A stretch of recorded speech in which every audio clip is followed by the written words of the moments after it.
Hello, OptionStrat traders, and happy Friday morning. Steve Ganz here, and I'm going to update one of my trades. It's going to be an adjustment in one of our trades that's in the start to finish series, and that is the wheel strategy on Google. Now, at the end of this video, you're going to see a little pop-up show up that's going to show the prior trade here for Google, and it kind of explains the start of this and gives a more in-depth explanation of the wheel strategy. So I'm not going to go deep on the wheel strategy here. Look for that video, and please always give me some comments, like, subscribe. If you find this of value, that's how you let us know that, yeah, you like seeing this stuff and you'd like to see more of it. So please make sure that you do like, subscribe. If you have questions, feel free to ask them. I will try to answer them there if they don't require too much involvement.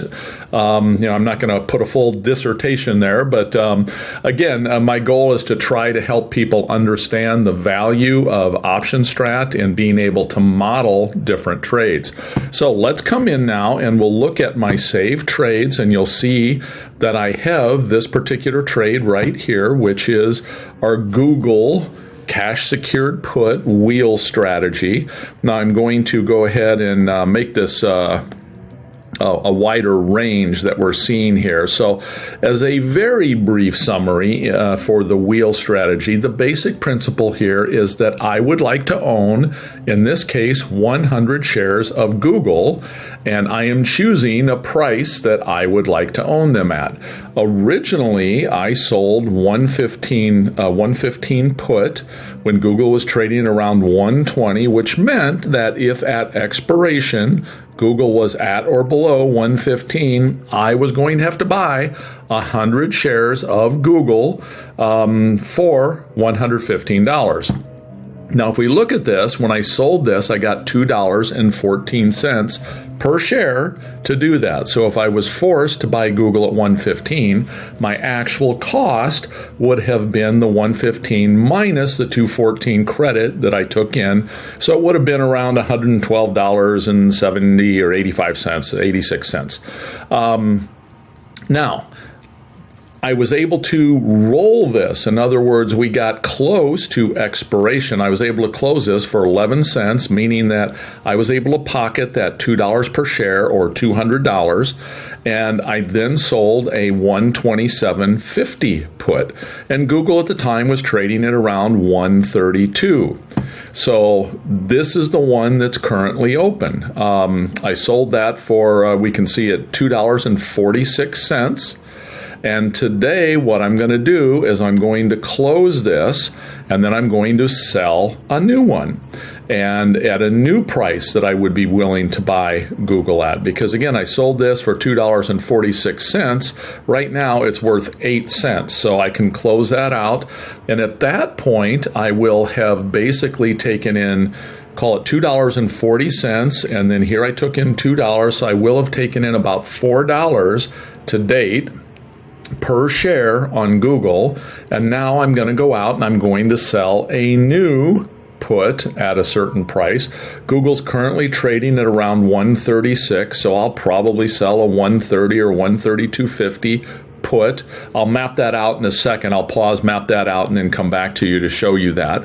But I'll probably get about another $2. So if it still doesn't get put to me, I will basically have improved my cost basis in Google by about $6 a share.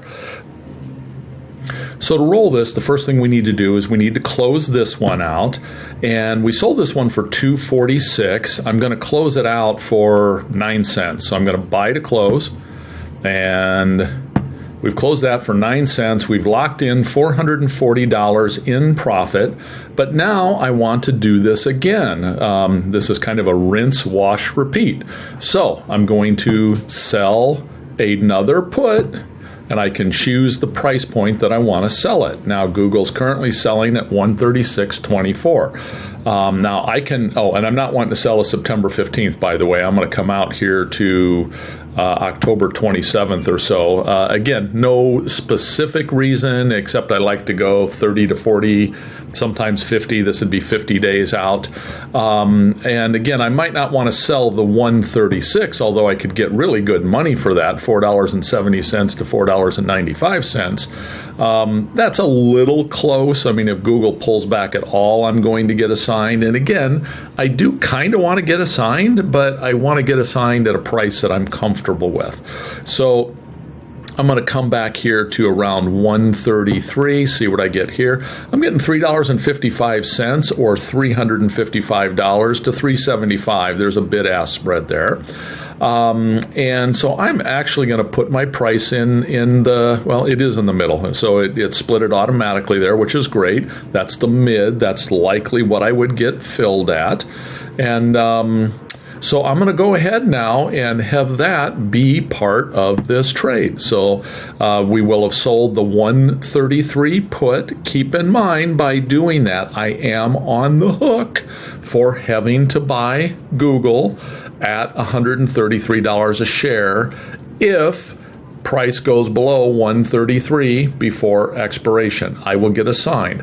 But if I do get assigned, keep in mind, I picked up roughly $2 a share here. I sold it for $2.14, bought it back for 11 cents. I will have picked up here $2 and call it 30 cents. So that's a total of $4.30. Then I picked up here $3.65. So that's that's almost $8. So if I get assigned Google at 133, my actual cost after having sold these puts is $8 less than that, or if my math is correct, let's see, that would be 125 would be my actual cost on that. So anyhow, that's cool. I'm good with that. And keep in mind, many times I have sold puts in a bullish market. I might sell puts, 6, 7, 8, 9, 10 times, as I'd mentioned previously. So again, that's going to be our role here. So I'm going to now save this trade. We're going to save the trade. I'm going to save it as third roll. And originally opened on 721, selling for 214. On 731, we rolled for 246. On 9/8/23, we rolled up our Google put to 133 for $3.65.